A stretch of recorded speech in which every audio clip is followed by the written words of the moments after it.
Hello दोस्तों, मैं नसीम अख्तर और आप देख रहे हैं मेरा YouTube चैनल नसीम के साथ। दोस्तों, आज बात उस नए आदेश की जो चुनाव आयोग की ओर से बिहार वासियों के नाम जारी हुआ है।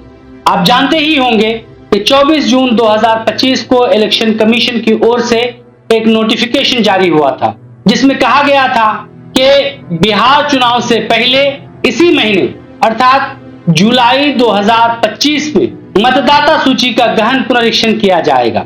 इस गहन पुनरीक्षण को स्पेशल इंटेंसिव रिवीजन का नाम दिया गया है। चुनाव आयोग के इस नोटिफिकेशन पर राजनीतिक रूप से बवाल मचा हुआ। विपक्षी पार्टियां इस पर हमला कर रही हैं और सत्ता पक्ष इसके समर्थन में खड़ा है। परंतु इन राजनीतिक बयानबाजियों से दूर एक सामान्य नागरिक होने के नाते हमें इस नोटिफिकेशन के आलोक में क्या करना है और क्या नहीं करना है, आज इसी मुद्दे पर चर्चा होगी। दोस्तों, स्पेशल इंटेंसिव रिवीजन क्या है, इसको जानना और समझना जरूरी है। असल में हमारे संविधान के आरपीए अर्थात रिप्रेजेंटेशन ऑफ पीपल्स एक्ट 1950 की धारा 21 के अंतर्गत इलेक्शन कमीशन को यह पावर दिया गया है कि वो फ्री एंड फेयर चुनाव करवाने के लिए मतदाता सूची तैयार या सुधार कर सकता है। मतदाता सूची तैयार या सुधार करना चुनाव से पहले एक सामान्य प्रक्रिया है। ऐसा हर चुनाव से पहले होता है। इसे समरी रिवीजन कहते हैं। ऐसा इसलिए किया जाता है कि 5 सालों के बाद जब चुनाव का समय आता है तो बहुत सारे लोग ऐसे होते हैं जो मतदान की योग्य हो जाते हैं, जो पिछले चुनाव में नहीं होते थे। बहुत सारे लोग ऐसे भी होते हैं जो एक जगह से दूसरी जगह स्थानांतरण कर चुके होते हैं। कुछ लोग ऐसे भी होते हैं जिनका देहांत हो चुका होता है और उनका नाम अब भी मतदाता सूची में दर्ज होता है। इसलिए चुनाव से पहले मतदाता सूची का पुनरीक्षण किया जाता है। लेकिन इस बार जो हो रहा है वो बिहार में 22 सालों के बाद होने जा रहा है। लास्ट बार ये प्रक्रिया 2003 में हुई थी और उसमें भी 2 साल का समय लग गया था। लेकिन इस बार ये समय मात्र 1 महीने का है। 1 महीने के अंदर अंदर ही यह प्रक्रिया पूरी होनी। सामान्य प्रक्रिया में मतदाता सूची को मान्यता देते हुए उसमें सुधार की कोशिश की जाती है। लेकिन इस बार सुधार की कोशिश नहीं हो रही है, बल्कि नए सिरे से मतदाता सूची तैयार की जा रही है। इस बात को जहन में बिठाने की जरूरत है। एक प्रकार से इलेक्शन कमीशन ने यह मान लिया है कि बिहार में फिलहाल कोई भी एलिजिबल मतदाता नहीं है। मतदाता वही हो सकता है जो इसके लिए प्रमाण जमा करे। प्रमाण जमा करना किसके लिए अनिवार्य है और किसके लिए नहीं है, इसको आइए हम समझते हैं। इसको समझने के लिए हमको मतदाताओं को 4 कैटेगरीज में बांटने की जरूरत है।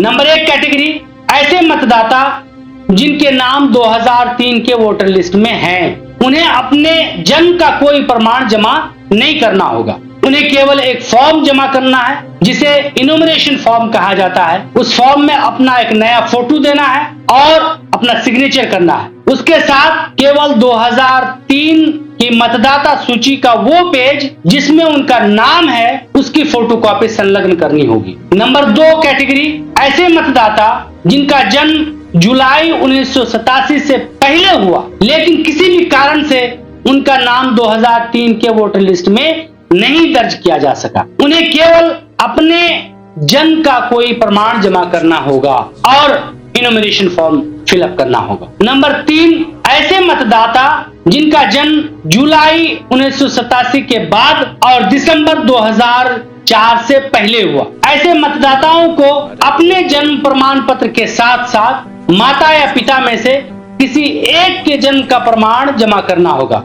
और माता या पिता में से जन्म प्रमाण पत्र के लिए उनका 2003 के मतदाता सूची में नाम होना ही काफी है। अर्थात ऐसे मतदाता जिनका जन्म जुलाई 1987 के बाद और दिसंबर 2004 से पहले हुआ, उन्हें अपने जन्म प्रमाण पत्र के साथ साथ अपने माता या पिता में से किसी एक का 2003 की मतदाता सूची का वो पेज जमा करना होगा जिनमें उनका नाम दर्ज है। नंबर 4 ऐसे मतदाता जिनका जन्म 2004 के बाद हुआ, ऐसे मतदाता को अपने जन्म प्रमाण पत्र के साथ साथ अपने माता और पिता दोनों के जन्म का प्रमाण जमा करना होगा। इसमें भी माता और पिता का नाम अगर 2003 के मतदाता सूची में है तो उसकी फोटोकॉपी काफी होगी, तो उसकी फोटोकॉपी जमा करना ही काफी होगा। ये 4 प्रकार के मतदाता होते हैं। सबसे अहम बात जो हमें याद रखने की है कि इस प्रक्रिया में हमें कहीं भी सुस्ती नहीं करनी है। हमें इस बात का इंतजार नहीं करना है कि बीएलओ हमारे घर तक आए, हमें फॉर्म दे, तब जाकर हम फॉर्म जमा करेंगे, बल्कि इस प्रक्रिया में अपने आप को नागरिक सिद्ध करने की जिम्मेदारी मतदाता के ऊपर छोड़ दी गई है। अर्थात हमें और आपको पहल करनी होगी ताकि हम अपने जन्म प्रमाण पत्र के साथ साथ इनुमरेशन फॉर्म बीएलओ को जमा करें, और न केवल जमा करें बल्कि इस बात को सुनिश्चित करें कि हमारा नाम मतदाता सूची में जोड़ दिया गया है। अब आइए हम बात करते हैं कि हमारा जन्म प्रमाण पत्र क्या होगा, अर्थात कौन से डॉक्यूमेंट्स ऐसे हैं जो जन्म प्रमाण पत्र के रूप में स्वीकार किए जाएंगे। इसमें सबसे अहम बात जो याद रखने की है वो ये है कि आधार कार्ड, वोटर आईडी कार्ड और राशन कार्ड जो प्रमुख आइडेंटिटी कार्ड माने जाते हैं, इन तीनों में से कोई भी डॉक्यूमेंट के रूप में स्वीकार्य नहीं है। अर्थात बीएलओ आधार कार्ड, वोटर आईडी कार्ड या राशन कार्ड के आधार पे किसी का नाम मतदाता सूची में नहीं जोड़ सकता है। मतदाता सूची में नाम जुड़वाने के लिए जिन डॉक्यूमेंट्स को स्वीकार किया गया है उसकी संख्या 11 है। उसमें मुख्य रूप से जन्म प्रमाण पत्र अर्थात बर्थ सर्टिफिकेट, पासपोर्ट या शैक्षणिक कोई डिग्री, इसी प्रकार के जातीय या आवासीय और इस प्रकार के 11 डॉक्यूमेंट्स हैं जिन्हें स्वीकार किया गया है। लेकिन सबसे मुख्य और अहम बात यह है कि हमें और आपको अपने बीएलओ के संपर्क में रहना है, उनके टच में रहना है और उनके दिशा निर्देश के अनुसार फॉर्म फिलअप करना है और फॉर्म को बीएलओ तक जमा करना है, और जमा करने के साथ साथ इस बात को सुनिश्चित करना है कि हमारा नाम जोड़ दिया गया है। अगर हमारा नाम मतदाता सूची में नहीं जोड़ा जाता है तो आप ये मानकर चलें कि हमें भारत का नागरिक स्वीकार नहीं किया जा रहा है। यह बहुत मुख्य है और बहुत इंपॉर्टेंट है दोस्तों, यह बहुत इंपॉर्टेंट है दोस्तों। इसलिए बिना किसी सुस्ती और कोताही के हमें अपना नाम जुड़वाने के लिए आज ही प्रयास करना होगा। आज के लिए बस इतना ही, फिर मिलते हैं अगले एपिसोड में। धन्यवाद।